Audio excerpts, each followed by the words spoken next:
Hello दोस्तों, मैं अनामिका सिंह स्वागत करती हूँ आप सबका फ्रेंड्स।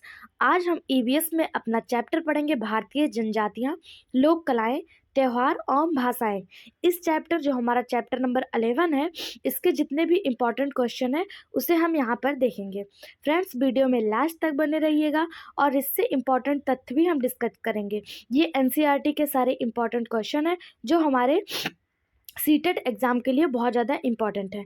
तो देखिए, पहला प्रश्न है, जनजातियों को अन्य किस नाम से जाना जाता है। यहाँ पर 4 ऑप्शन दिया है, वनवासी, आटाविक, गिरिजन या सभी। तो आपको बता दें, जो जनजातियाँ होती हैं इनको आदिवासी, वनवासी, अटाविक, गिरिजन इन सभी नामों से जाना जाता है। जो जनजातियाँ होती हैं इनका जो मुख्य धारा का समाज होता है, ये अलग समाज मतलब जो हमारा समाज है उनके समाज से हटकर होता है। जो हमारी समाज है उसे मुख्य धारा का समाज कहा जाता है। इस समाज से हटकर जनजातियों का समाज होता है। इनका अपना अलग समाज होता है, इनके अपना अलग कानून व्यवस्था होता है, अलग नियम होते हैं। ये हमारे समाज को नहीं फॉलो करते हैं। तो इसका सही जवाब है ये सभी, ऑप्शन डी इसका सही जवाब है। वीडियो तो में लास्ट तक बने रहिएगा। अगर पसंद आता है तो चैनल को लाइक, शेयर और सब्सक्राइब जरूर करिएगा। इससे मैं आपको बता दूं कि सीटेट का एग्ज़ाम चाहे जब हो जाएगा तो आपको इसी चैनल पर प्रीवियस ईयर क्वेश्चन पेपर मिल जाएंगे। आप उन्हें एक बार ज़रूर देख लीजिएगा। प्रीवियस ईयर क्वेश्चन पेपर बहुत ज़्यादा इंपॉर्टेंट होते हैं। अगला प्रश्न है, निम्नलिखित में से कौन सा कथन जनजातियों के विषय में असत्य है। इनकी अपनी भाषा, संगीत, चित्रकारी आदि जैसी सांस्कृतिक परंपराएं होती हैं। तो यह बिल्कुल सही बात है कि इनका अपना ही संगीत, अपनी चित्रकारी, अपनी सांस्कृतिक परंपराएं होती हैं। यह सही है। यहाँ पर आपको असत्य बताना है। दूसरा दिया है, इनका अपना मुखिया होता है। तो यह भी बिल्कुल सही है। जैसे हमारे यहाँ प्रधानमंत्री, मुख्यमंत्री होते हैं, इनका अपना एक अलग मुखिया होता है। तीसरा दिया, ये हिंदू समाज के नियम मानते हैं। तो नहीं, ये हिंदू समाज के नियम नहीं मानते हैं। इनका अपना ही नियम होता है। ये किसी भी समाज के नियम को नहीं मानते। इनका जो जनजातियों का समाज होता है वो इनका एक अपना अलग जो समाज होता है। ऑप्शन सी इसका सही जवाब है। अगला प्रश्न है, रानी दुर्गावती किस जनजाति से संबंधित है। भील, गौंड, मुंडा या संथाल। तो आपको बता दें, जो रानी दुर्गावती है ये गौंड जाति से मतलब गौंड जाति से ये संबंधित है। और जो गौंड जनजाति है यह बहुत बड़ी जनजाति है। इसने अपना एक राज्य अलग से बनाया हुआ था जिसे गोंडवाना राज्य के नाम से जाना जाता है। रानी दुर्गावती इसी राज्य से संबंधित है। वहीं पर अगर आपको बताएं, वाल्मीकि, सबरी और एकलव्य जैसे जो हमारे महान लोग हैं ये भील जनजाति से संबंधित हैं। अगला प्रश्न है, तो इसका जो सही जवाब है वो है ऑप्शन बी, गौंड जनजाति। अगला प्रश्न है, भारत की संपूर्ण आबादी में जनजातियों का प्रतिशत है। तो आपको बता दें, जो भारत की संपूर्ण आबादी है उसमें जनजातियां 8.6% है, यानी कि ऑप्शन ए इसका सही जवाब है। अगला है, चांगपा जनजाति कहाँ पर पाई जाती है। हिमाचल प्रदेश, लद्दाख, सिक्किम या अरुणाचल प्रदेश। तो जो चांगपा जनजाति है यह लद्दाख में पाई जाती है। अगर आपसे पूछा जाए हिमाचल प्रदेश में, तो हिमाचल प्रदेश में गद्दी नामक जनजाति पाई जाती है। सिक्किम में लेप्चा और अरुणाचल प्रदेश में नाग जैसी जनजातियां पाई जाती हैं। तो ऑप्शन बी इसका सही जवाब है कि चांगपा कहाँ पर पाई जाती है, लद्दाख में पाई जाने वाली जनजाति है। अगला प्रश्न है, भारत की जनजातियों में सबसे बड़ी जनजाति कौन है। मुंडा, संथाल, गद्दी या गौंड। तो भी हमने आपको बताया जो गौंड जनजाति है यह बहुत बड़ी जनजाति है। इसने अपना राज्य भी बनाया हुआ है। तो यह सबसे बड़ी जनजाति है गौंड जनजाति जो है ये कहाँ पर पाई जाती है। तो ये अधिकतर छत्तीसगढ़ में बसे हुए हैं। वहीं पर अगर आपसे पूछा जाए संथाल कहाँ पे पाए जाते हैं, तो संथाल झारखंड, मुंडा जनजाति झारखंड और जो गद्दी जनजाति है ये हिमाचल प्रदेश में बसे हुए हैं। अगला प्रश्न है,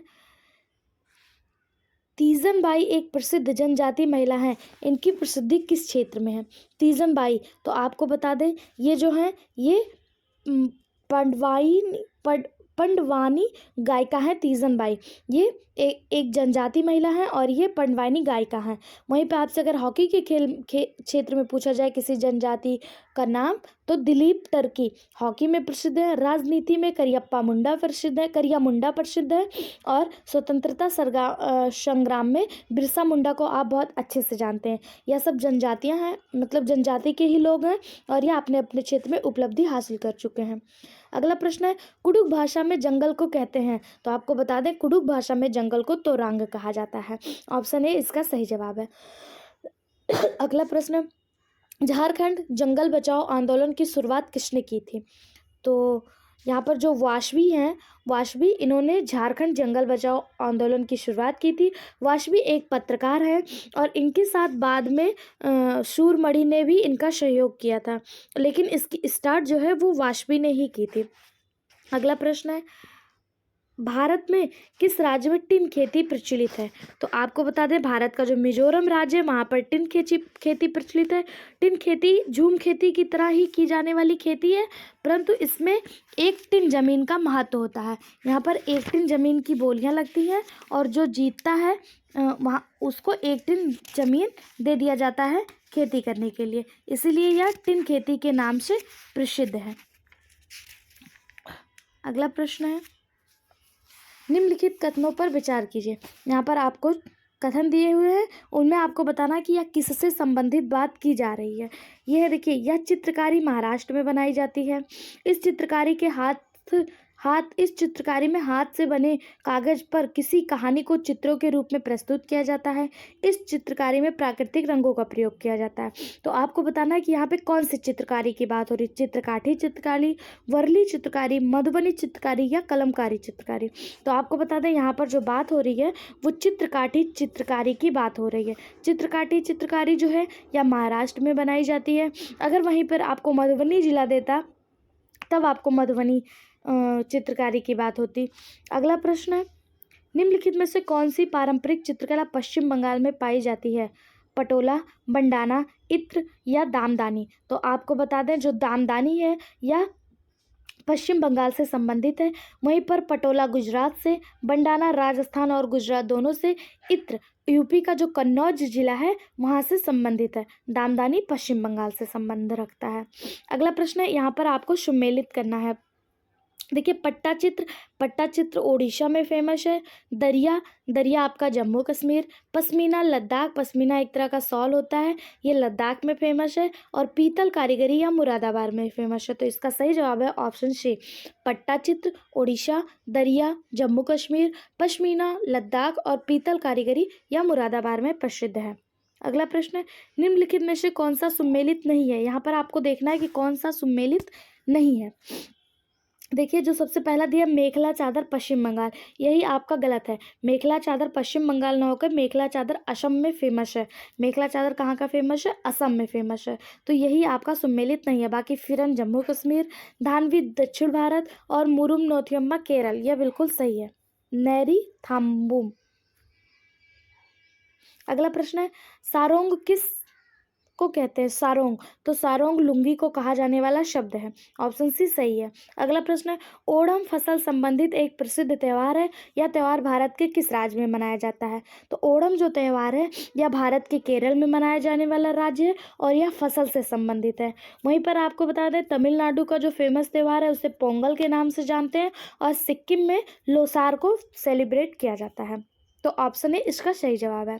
अगला प्रश्न है, मध्य प्रदेश में मनाया जाने वाला लोक रंग कैसा त्यौहार है? यानी जो लोक रंग नामक त्यौहार है वह कैसा त्यौहार है? तो लोक रंग नृत्य त्यौहार है। ऑप्शन डी इसका सही जवाब है। अगला प्रश्न है, निम्नलिखित में से सही सुमेलित कीजिए।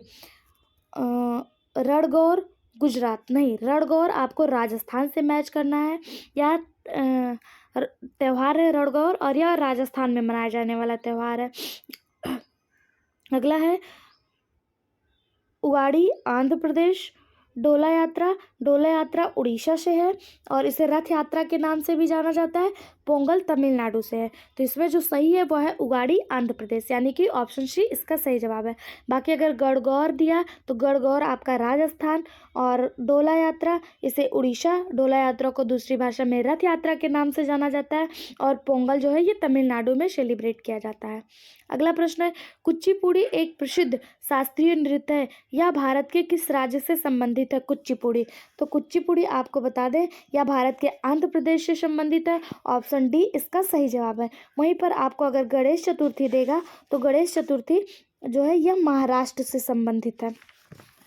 अगला प्रश्न है, सही सुमेलित करना है। इसमें आपको बता दें, रऊफ को दामली, चेराओ को मिजोरम, मोहिनीअट्टम केरल और बाउल को वेस्ट बंगाल से सम्मिलित किया जाएगा। अगला प्रश्न है, भारतीय संविधान की 8वीं अनुसूची में कितनी भाषाएं हैं? तो भारतीय संविधान की जो 8वीं अनुसूची है उसमें टोटल 22 भाषाएं हैं। पहले यहाँ पर देख लीजिए, दिया है भारत में बोले जाने वाली विभिन्न भाषाएं। भारत में लगभग 1600 से ज़्यादा भाषाएं एवं बोलियां बोली जाती हैं, परंतु भारत के संविधान के 8वीं अनुसूची में 22 भाषाएं उल्लेखित हैं। इसमें से कुछ भाषाओं को शास्त्रीय भाषा के नाम से जाना जाता है। वहीं पर अगर आपसे शास्त्रीय भाषा पूछ ले तो संस्कृत, तेलुगु, तमिल, कन्नड़ और मलयालम ये शास्त्रीय भाषाएं हैं। संस्कृत, तमिल, तेलुगु, कन्नड़ और मलयालम ये 5 शास्त्रीय भाषाएं हैं। और भारत की 8वीं अनुसूची में जो टोटल भाषाएं हैं वो 22 भाषाएं उल्लेखित हैं। लास्ट प्रश्न है, कौन सी भाषा शास्त्रीय भाषा मानी जाती है? तो हमने आपको बताया कि शास्त्रीय भाषा कौन कौन सी है। तो संस्कृत, मलयालम, तमिल, तेलुगु और कन्नड़ ये सभी भाषाएं कौन सी भाषाएं हैं? शास्त्रीय भाषाएं हैं। उम्मीद है वीडियो पसंद आया होगा। चैनल में लास्ट तक बने रहने के लिए आप सबका दिल से धन्यवाद। ज़्यादा से ज़्यादा शेयर करिए, सब्सक्राइब करिए तथा बेल आइकन पर क्लिक करिए, जिससे और भी नोटिफिकेशन आपको मिलता रहे। धन्यवाद।